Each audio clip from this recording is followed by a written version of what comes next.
5 minutdan geliyor. Düşün yar giyinmene 5 minut gerek var. Hovlup duruyan nemişin meni sendirdi koyan.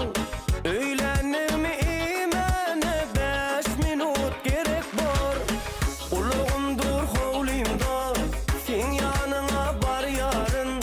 Otlasam kızırmana 5 minut gerek var.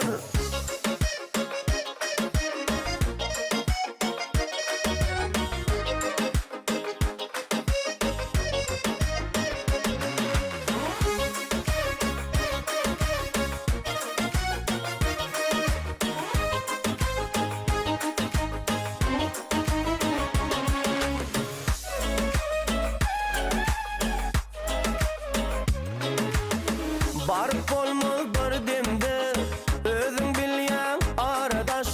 Sen yanına barmana 5 minut gerek var. Kassanıp men badalsam meni yolunu saklarlar. Yağdayım düşünürsün 5 minut gerek var. Kapıyına men barsam hovluyuna it kırlar. Sana karışıp dursun 5 minut gerek var.